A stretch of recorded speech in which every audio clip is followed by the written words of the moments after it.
Given my background, my politics, and my professed values and ideals, there will no doubt be those for whom my statements of condemnation are not enough. Why associate myself with Reverend Wright in the first place, they may ask? Why not join another church? And I confess that if all that I knew of Reverend Wright were the snippets of those sermons that have run in an endless loop on the television sets and YouTube, if Trinity United Church of Christ conformed to the caricatures being peddled by some commentators, there is no doubt that I would react in much the same way. But the truth is, that isn't all that I know of the man. The man I met more than 20 years ago is a man who helped introduce me to my Christian faith. A man who spoke to me about our obligations to love one another, to care for the sick, and lift up the poor.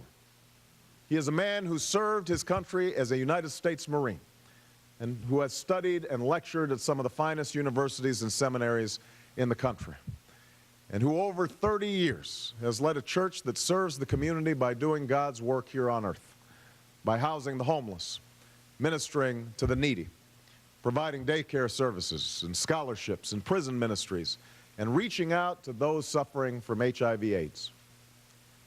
In my first book, Dreams from My Father, I described the experience of my first service at Trinity. And it goes as follows. People began to shout, to rise from their seats and clap and cry out. A forceful wind carrying the Reverend's voice up to the rafters. And in that single note, hope, I heard something else. At the foot of that cross, inside the thousands of churches across the city, I imagined the stories of ordinary black people merging with the stories of David and Goliath, Moses and Pharaoh, the Christians in the lion's den, Ezekiel's field of dry bones. Those stories of survival and freedom and hope became our stories, my story. The blood that spilled was our blood, the tears our tears, until this black church on this bright day seemed once more a vessel carrying the story of a people into future generations and into a larger world.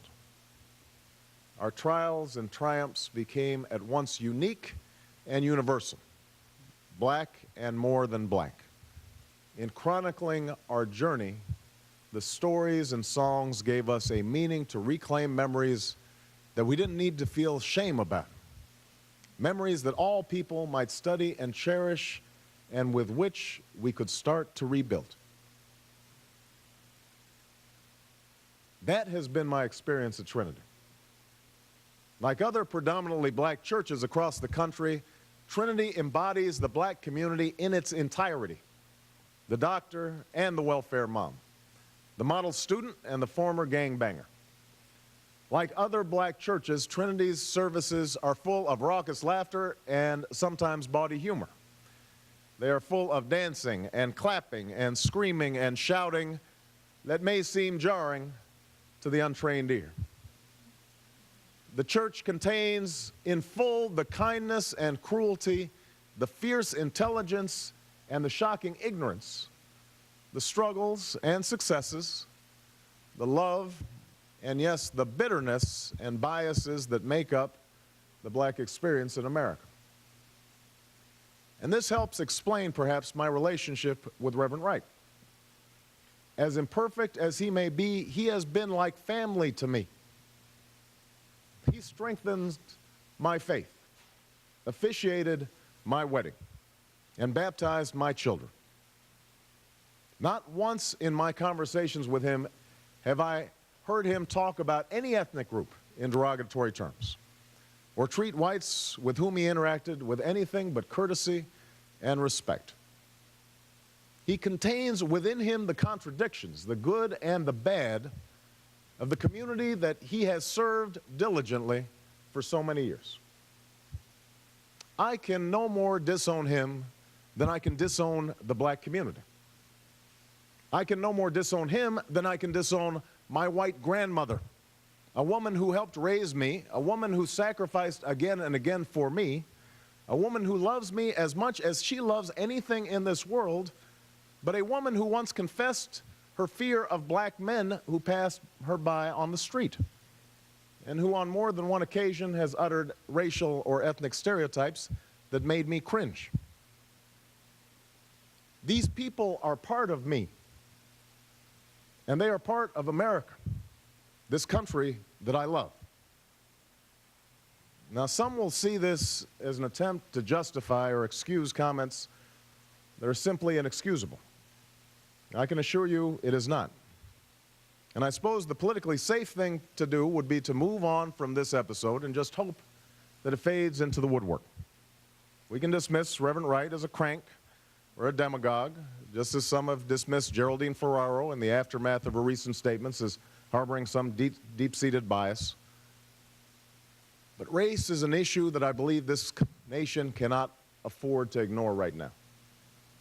We would be making the same mistake that Reverend Wright made in his offending sermons about America, to simplify and stereotype and amplify the negative to the point that it distorts reality. The fact is that the comments that have been made and the issues that have surfaced over the last few weeks reflect the complexities of race in this country that we've never really worked through, a part of our union that we have not yet made perfect. And if we walk away now, if we simply retreat into our respective corners, we will never be able to come together and solve challenges like health care or education or the need to find good jobs for every American. Understanding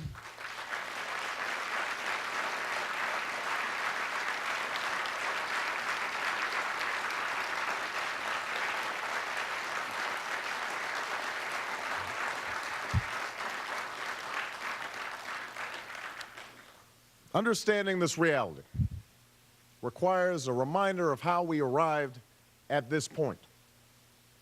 As William Faulkner once wrote, the past isn't dead and buried. In fact, it isn't even past.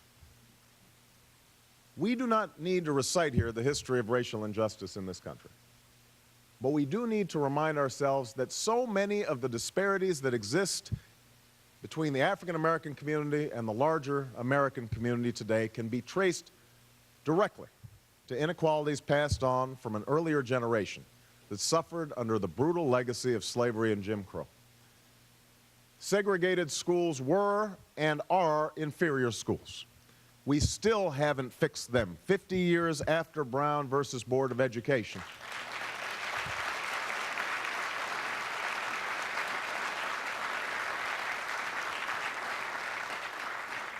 And the inferior education they provided, then and now, helps explain the pervasive achievement gap between today's black and white students.